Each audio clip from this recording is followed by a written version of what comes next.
O site Cruzoé afirmou que o ministro Alexandre de Moraes, do Supremo Tribunal Federal, utiliza os inquéritos que conduzem segredo de justiça para descobrir se a Lava Jato investiga ministros do próprio STF.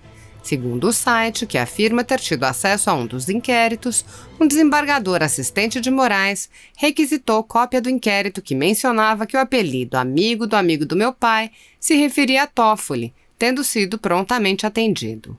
Segundo o site, o inquérito foi utilizado para ouvir um ex-diretor jurídico do Odebrecht, que foi questionado sobre quais informações sobre membros do Supremo poderiam ser de conhecimento dos procuradores da Lava Jato.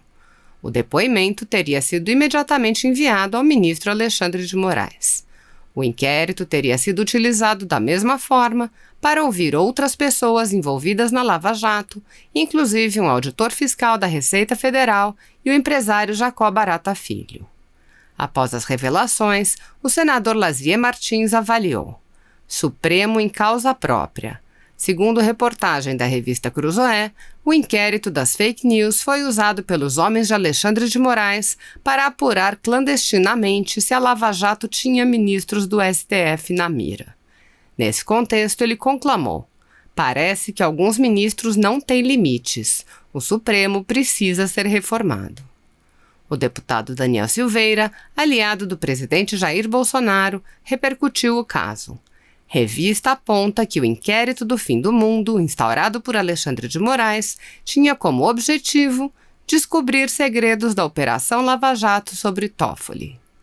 O deputado Felipe Barros, por sua vez, criticou: para surpresa de 0 pessoas, o inquérito AI-5 do nem tão Supremo Tribunal Federal foi criado e utilizado para objetivos espúrios e nada republicanos, censurar investigações que tinham por objeto supostos crimes cometidos por ministros.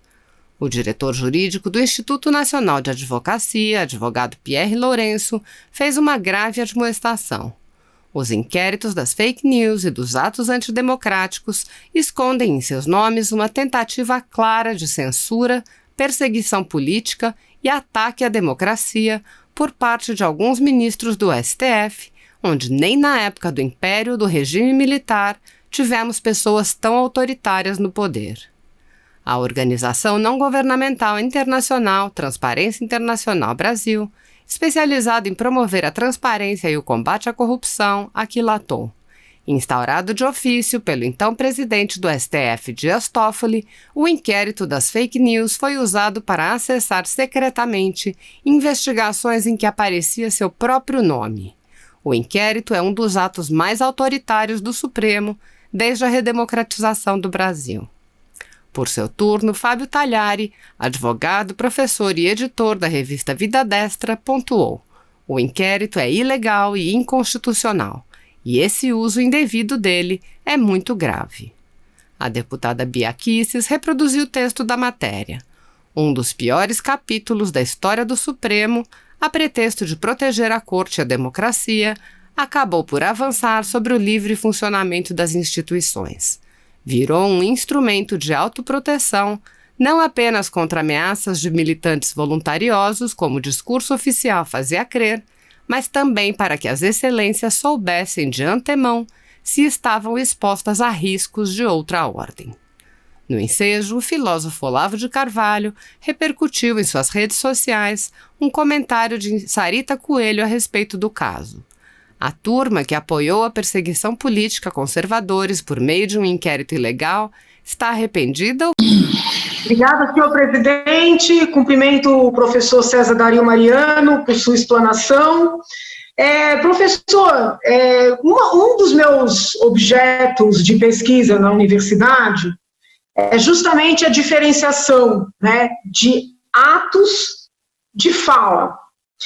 Então, por exemplo, quando houve a Marcha da Maconha, o senhor vai se recordar, teve toda uma discussão para saber se a marcha em si seria uma incitação ao crime de tráfico, por exemplo, ou uma apologia do crime.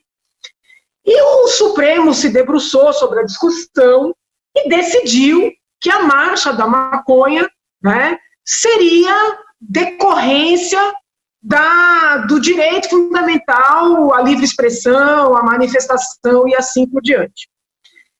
Ocorre que o mesmo Supremo Tribunal Federal, né, tem inviabilizado que as pessoas se manifestem.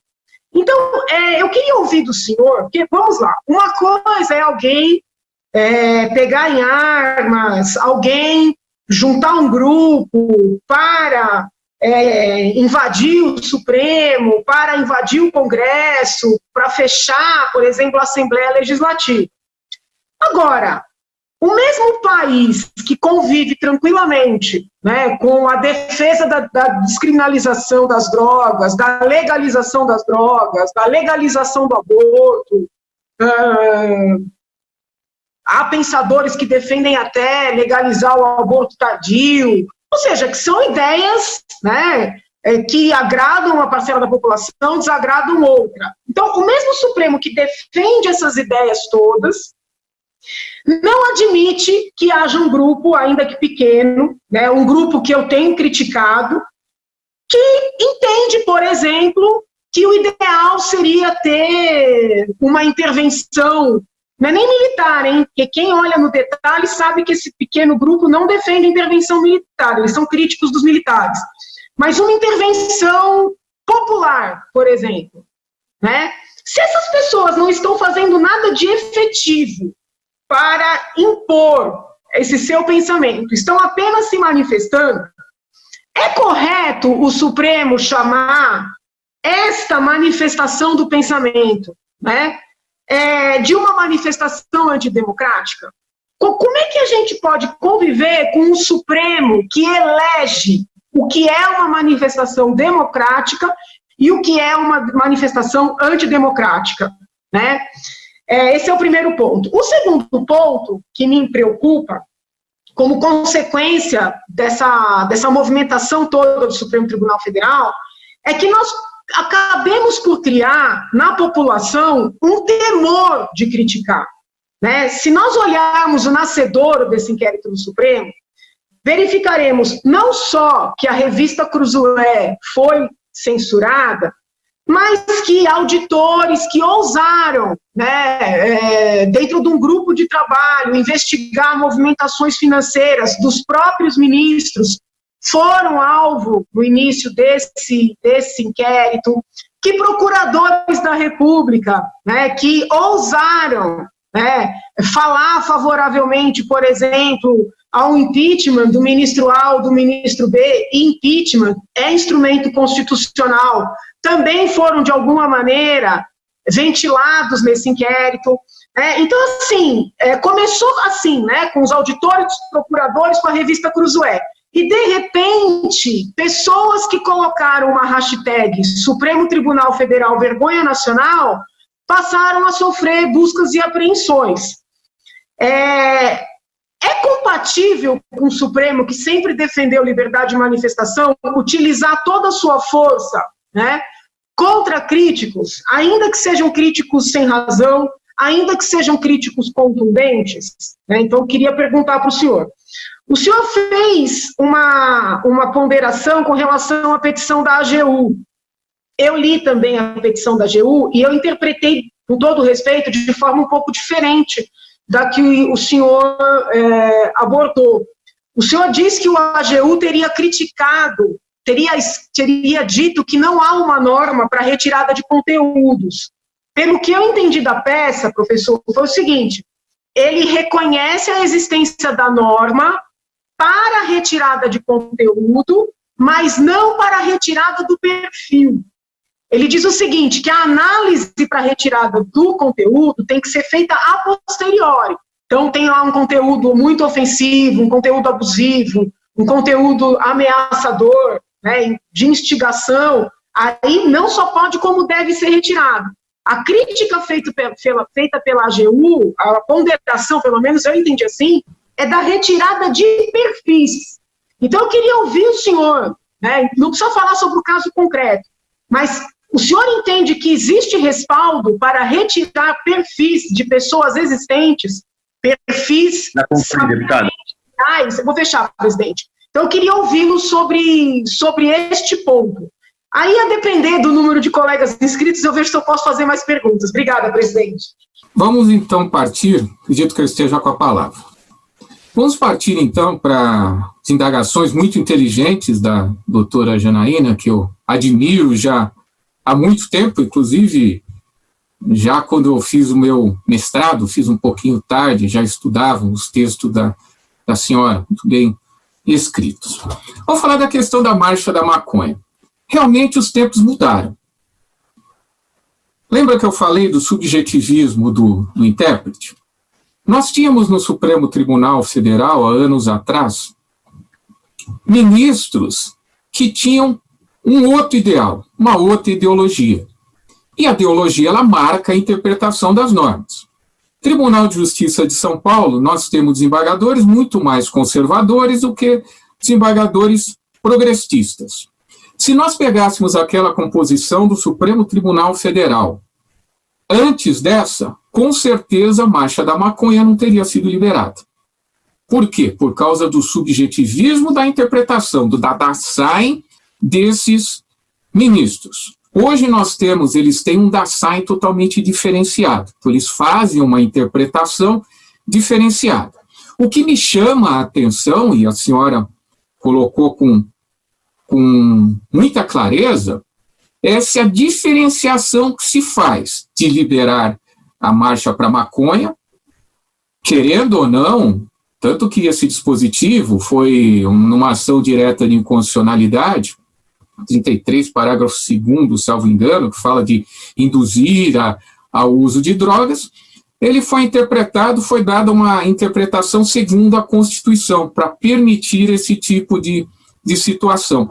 E, do outro lado, nós temos esse mesmo Supremo Tribunal Federal proibindo manifestações ditas como antidemocráticas. Eu vejo um problema realmente nessas duas interpretações, porque a interpretação é a mesma.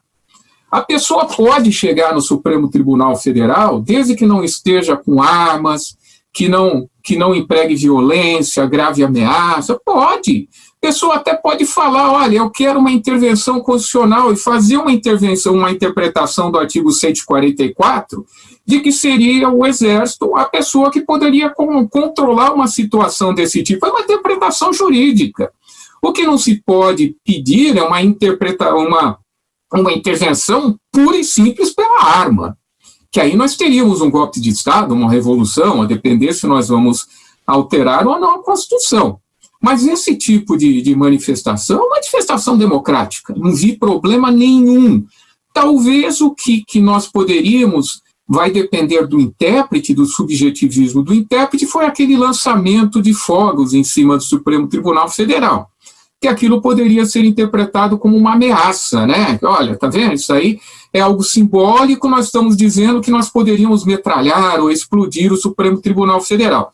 Isso pode ser interpretado nesse sentido, e como já disse, vai depender do subjetivismo do intérprete. Então, eu acho, como a senhora, que houve essa dicotomia de interpretações entre a marcha da maconha e essas manifestações tidas como antidemocráticas, que, no meu modo de ver, me perdoem, eu estou fazendo uma interpretação técnica, não houve nada de antidemocrático. Não houve violência, não houve grave ameaça. Como eu disse, aquele episódio ali da questão dos fogos pode ser a exceção. E se as pessoas, se quiserem se reunir sem armas para criticar, elas podem fazer. Né? Tem aquelas restrições da Constituição, que tem que avisar a autoridade, aquelas coisas todas, para não ter choques entre pessoas diferentes, isso não possa causar nenhum tipo de prejuízo a outras pessoas. Então, realmente, eu também concordo com a senhora que eu vejo essa divergência de interpretação. E por que será que isso aconteceu? Será que foi uma autoproteção do Supremo Tribunal Federal? O outro problema que eu vejo, e esses dias eu fiz até uma publicação sobre isso, que pela hermenêutica moderna, nós não podemos partir de uma pré-compreensão. Porque toda vez que a gente parte de uma pré-compreensão sobre o tema, se a gente já tem uma pré-compreensão, uma compreensão, uma concepção do que nós vamos interpretar, a gente faz uma interpretação avessa, que a gente já sai da conclusão e fica tentando buscar normas e fatos para chegarmos aonde a gente quer. E não é assim que funciona. Nós temos que interpretar determinado fato de acordo com aquela norma e a conclusão que nós vamos chegar ela é desconhecida.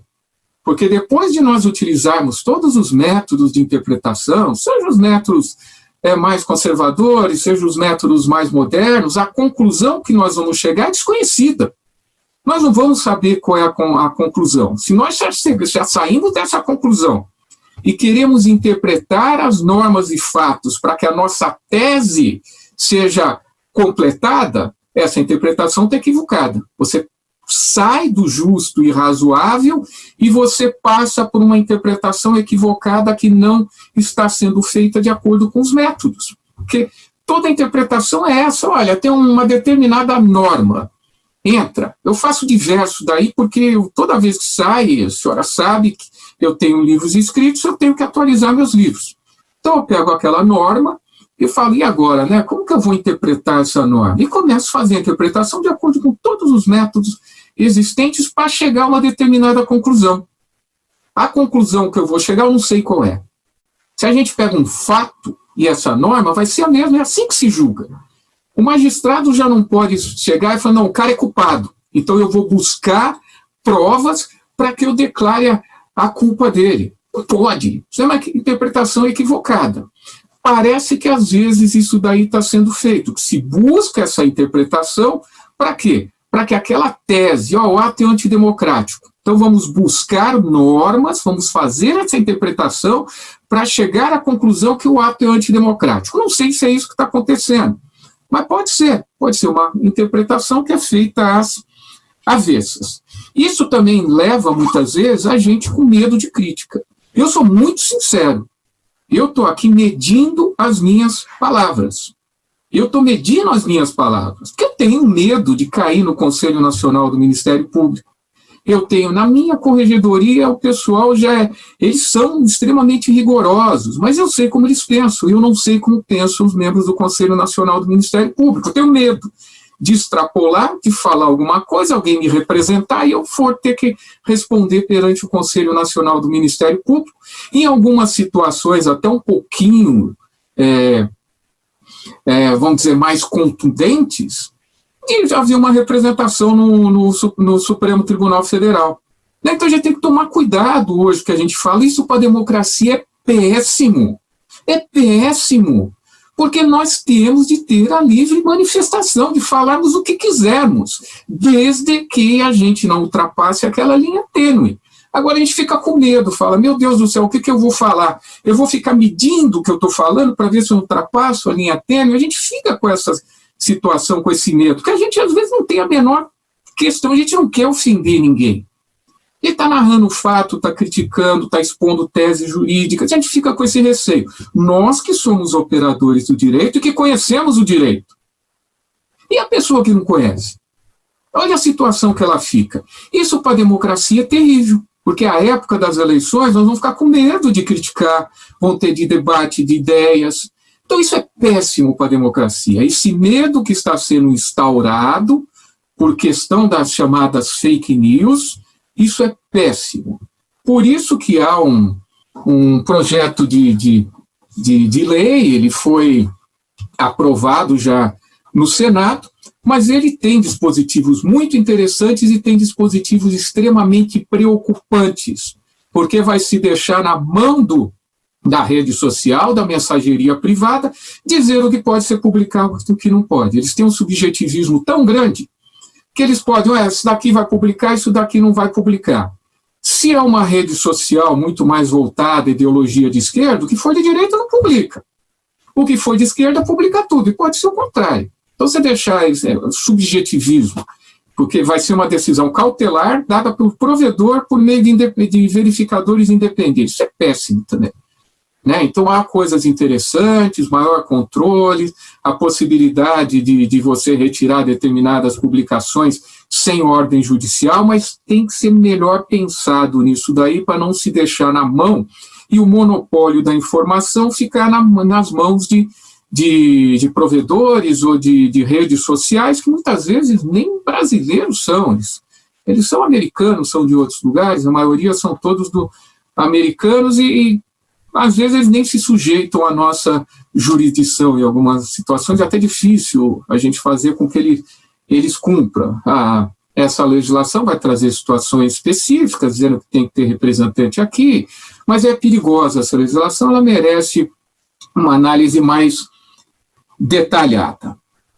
A questão da retirada de perfis. Realmente, a Marco Civil da Internet, ela não fala em retirada de perfis, ela fala em retirada de publicações. Então, tanto que o parágrafo 1º, o provedor responsável pela guarda somente será obrigado a disponibilizar os registros mencionados no caput, que é a guarda dos registros de conexão, de forma autônoma ou associado a dados pessoais ou outras informações, para contribuir com a identificação do usuário ou do terminal, mediante ordem judicial.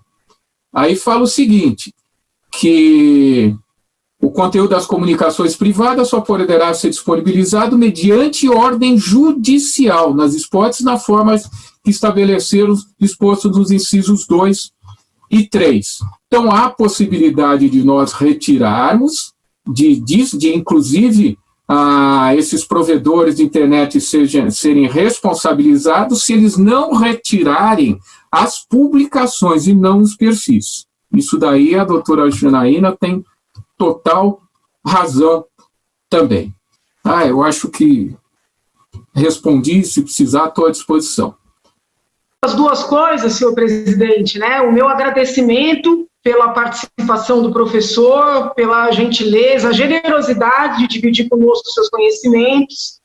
E a pergunta muito objetiva que eu faço é a seguinte: o deputado Paulo leu uma frase, na verdade um conjunto de frases, que realmente tem ali ameaças, ofensas, e a pergunta que eu faço ao professor é a seguinte: professor, o senhor é membro do Ministério Público.